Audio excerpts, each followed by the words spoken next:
Olha, esse resultado do parlamento é lido por alguns cientistas sociais, algumas pessoas que fizeram, que eu tive acesso agora pela manhã, lendo rapidamente jornais, como um dos fatores positivos para o segundo turno do presidente Bolsonaro, porque com uma base fortalecida, há uma possibilidade de um apoio a ele nesse segundo turno. Uma segunda leitura, que muitas pessoas esperavam uma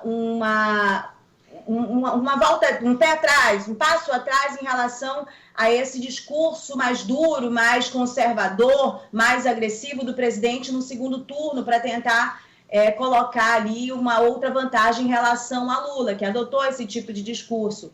Mas, com o resultado das urnas do primeiro turno, isso tende a exigir do Bolsonaro ainda mais radicalização no seu discurso. Tem esse ponto de vista.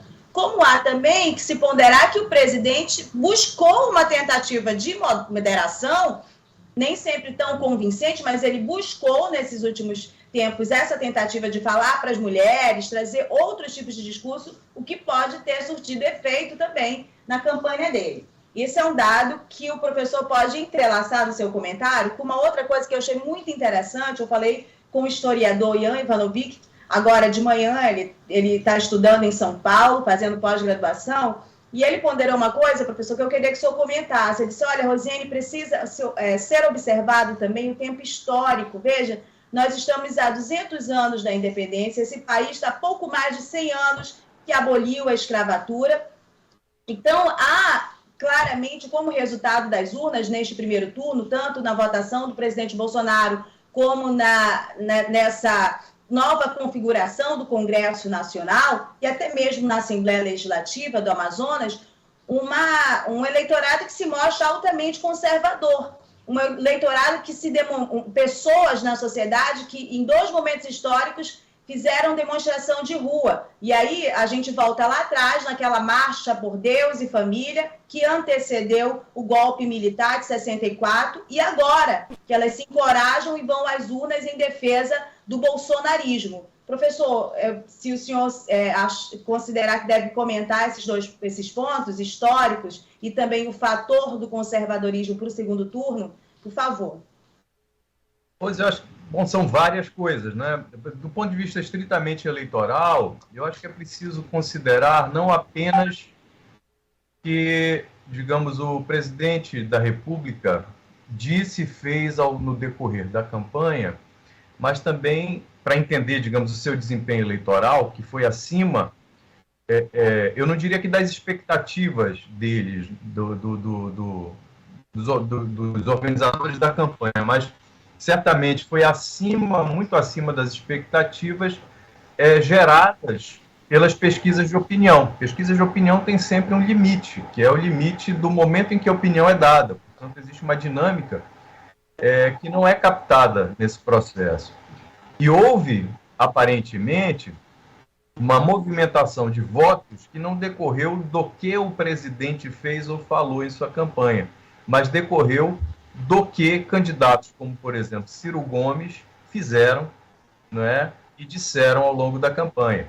Então, uma das hipóteses com as quais se está trabalhando, e para chegar a uma conclusão é preciso ver os dados, né, dessas pesquisas em profundidade, é preciso saber se, de fato, digamos assim, a orientação mais à direita assumida pelo candidato Ciro Gomes no final da campanha não se combinou com o antiprogressismo como forma de transferência de voto.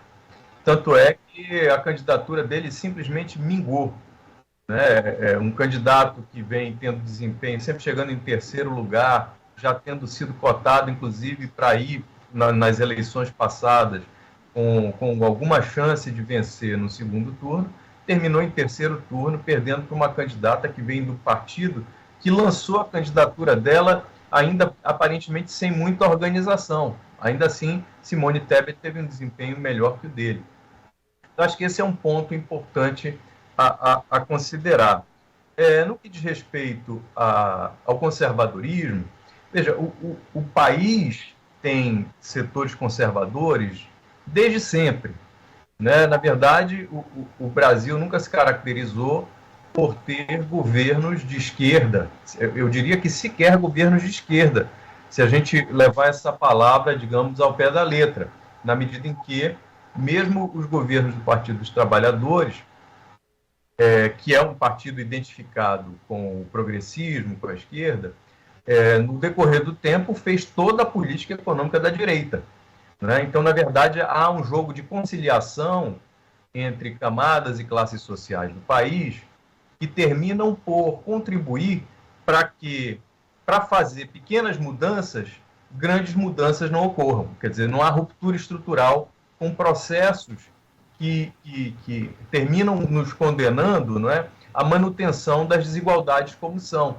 Então, assim, a gente reduz pobreza, mas mantém desigualdade, né? A gente protege a natureza, mas avança o agronegócio. Professor. Então, essas combinações que se tornam complicadas e, como elas impõem limites muito grandes, a transformação social mais ampla, quer dizer, a conquista de igualdade e liberdade, ela acaba sendo mobilizada pela direita ou pelos setores conservadores, que, a partir de 2013, né, do ano de 2013, adquiriu uma força de organização impressionante, uma força que se vincula desde o protagonismo de algumas igrejas evangélicas, passando pelo uso das mídias sociais, não é? E por uma espécie de fechamento do sistema político para as reivindicações da sociedade. Quer dizer, o que nós tínhamos em 2013 nas ruas era um conjunto de reivindicações históricas da sociedade brasileira, não é, que não conseguiram se ver representadas dentro dos parlamentos, nem no Poder Executivo. Em outras palavras, o sistema se fechou e, ao se fechar, abriu possibilidade para a criação desses movimentos por fora da institucionalidade.